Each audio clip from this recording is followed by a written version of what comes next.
while now, the National Drug Law Enforcement Agency, NDLEA, has been shouting itself hoarse about the need for mandatory drug testing for students in tertiary institutions. The proposition appeared absurd initially, but the present realities make it not only necessary but quite urgent. Truth be told, there's a frightening upsurge in the prevalence of substance use and abuse among students in tertiary institutions. Unfortunately, more and more students are now taken to this dangerous culture. Of course, that gives credence to NDLEA's proposition. Those who have any doubt about this would do well to visit some medical facilities around the country, including drug treatment and rehabilitation centers particularly. But if that is difficult, try surreptitious observation at some of our university campuses and the scenes around students' hostels. That way, you might be able to understand fully how serious the drug situation on our campuses has become. The question at this point is, why do students use and abuse drugs, and which kinds of drugs do they abuse mostly? Campus students use drugs for a number of reasons. Some of these reasons are, number one, to explore new experiences on campus, especially when they have left their parents' homes. Number two, some students use drugs to keep them alert and focused on their studies, particularly when they have to do overnight assignments pursuant to obtaining excellent grades. Number three, some others take to the drug culture in order to fit into their friends' social circles or otherwise due to peer pressure.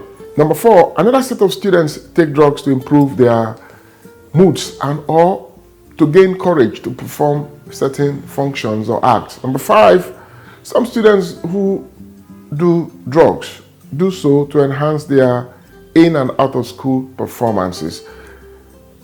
Findings show that 2 out of 5 students on campus abuse drugs, irrespective of the fact that their parents might have told them to say no to drugs.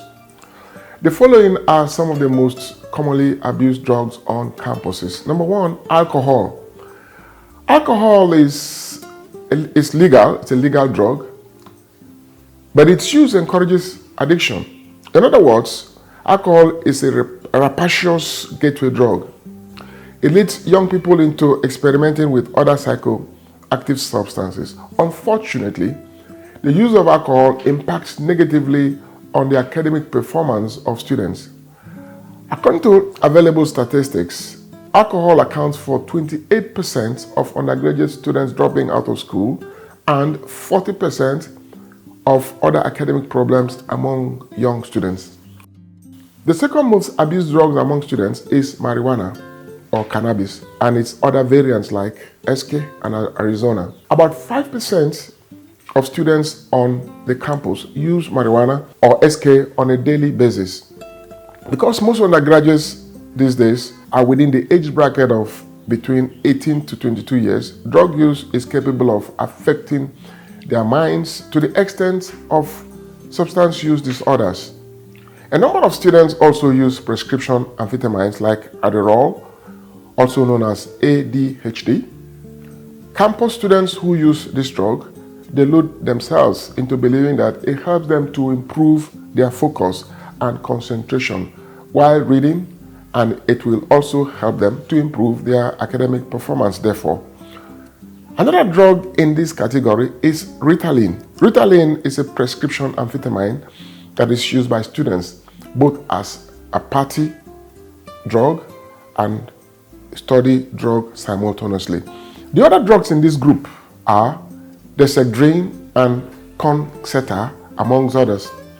Many students on campus also use or abuse ecstasy, which is referred to as Molly, and MDMA drugs.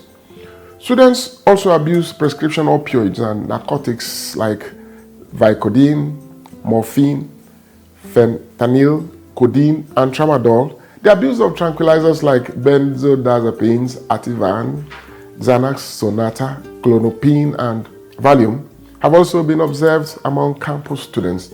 These drugs are sometimes mixed with rat poison Think about it: rat poison, detergents, aspirin, and other substances.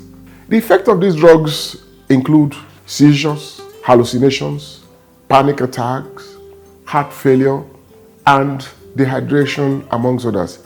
Here is how the drugs are used. They are either taken orally, snorted, or injected after being crushed. Very often, the drugs are taken in combined form with other substances like alcohol. The question at this point is, what can be done to help the victims in the circumstances?